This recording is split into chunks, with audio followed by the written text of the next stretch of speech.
chambered around, and I stuck it in my mouth. If my wife had not walked through the door when she did, I would not be here today. All I can say is that's a miracle. So she walked in. I'll never forget the look on her face. And anyway, I handed her my gun. And unbeknownst to me at the time, I guess Dana and my wife were talking quite a bit. He knew what was going on. And so I guess he had talked to about a PTSD program for vets in Topeka, Kansas, and unbeknownst to me, I didn't know anything about it until, 4 days after I came down. And she told me about it. He called, wanted to talk to me. I really wasn't all that interested in talking to Dana at the time, and I think I ended up talking to you briefly. It's all kind of a blur, but I ended up sending off the application to this program. And I got a call from the guy that said, the waiting list is a mile long, you may be waiting 6 to 12 months. And at that point, I was hopeless. Didn't know what I was going to do. I was completely hopeless. I got a call 2 days later, pack your bags, you're going to this program. God again. So I ended up in this program, pretty much didn't know what to expect. I was like, okay, I'll give this a shot. I've tried everything else. Let's see what happens.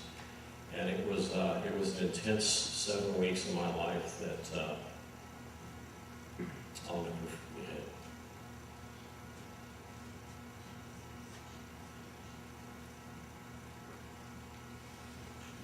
I learned how to talk about the stuff that I went through when I was in Iraq. The thing that I learned the most when I was there, 3 years ago, when I met Gene, he had given me this necklace, and it says forgiven.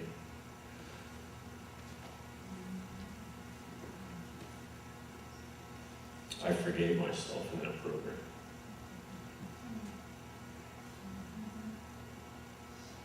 I was able to go home and look my wife in the face and know that she was going to love me for who I was, not for what I'd done.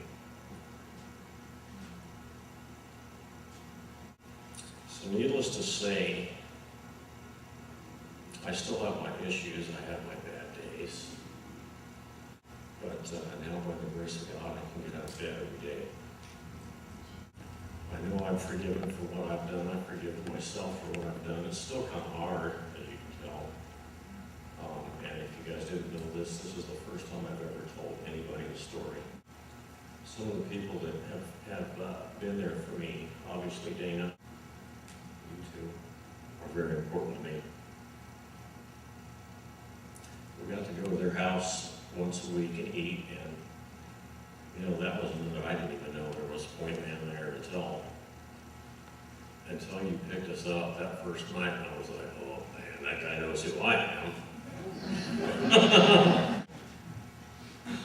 But to my own self be true, I don't lie to myself anymore. I did what I did. I did what I had to do.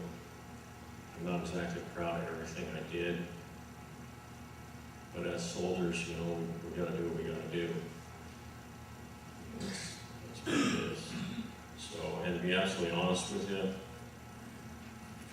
if I could do it all over again, I'd do it in a heartbeat. Yeah, sometimes, like I said, I have my bad days and my PTSD, it sneaks up on us all. It does. It's just the nature of the beast.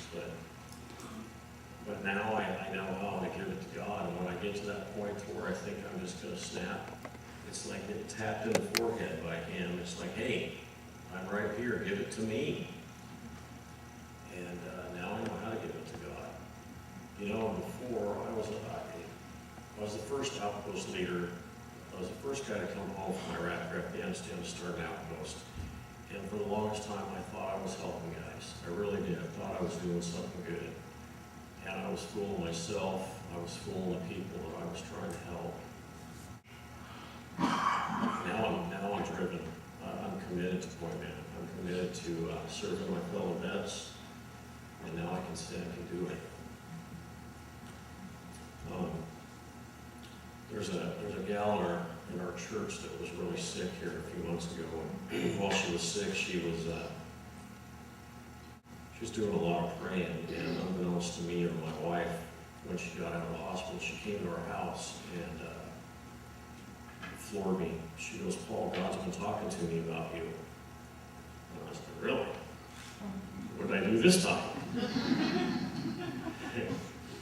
She goes, "No, it's not what you did this time, it's what you're going to do." And I looked at her, I was like, "What do you mean, what am I going to do?" She goes, "I believe God's got a plan for you in this ministry that you're doing." She doesn't know a whole lot about Point Man. She just knows that I'm a vet, and that Point Man works with vets, it's vets for Christ. And anyway, she laid hands on me and prayed for me. And I'll tell you what, she gave me the shirt. Romans 12:12, don't give in to evil.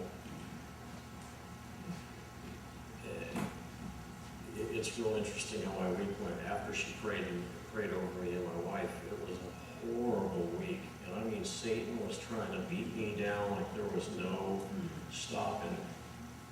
And it was almost like I was back with my PTSD and wanting to drink and do drugs, and that's not what happened. Me and my wife got down on our knees and I prayed. And 8 days later, I came out of this really weird funk. And all I can say is, Satan does not want us to succeed. And God doesn't give us more than we can handle. And all I can say is He pushed me a break. But I'm here today to tell you that I forgave myself. I'm in a new army now. I'm in God's army. I don't know if you guys got Bibles, but when I was in Iraq, I read Ephesians 6:10 through 18, the Word of God.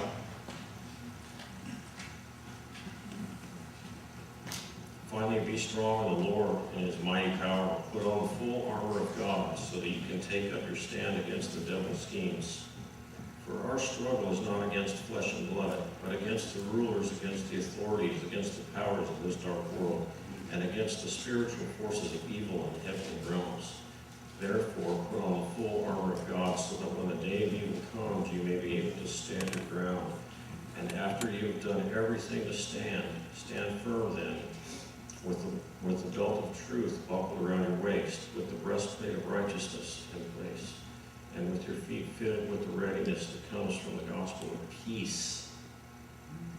In addition to all, you can extinguish all the flaming arrows of the evil one. Take the helmet of salvation and the sword of the Spirit, which is the Word of God, and pray in the Spirit on all occasions, with all kinds of prayers and requests. With this in mind, be alert and always keep on praying for all saints. That's for each other.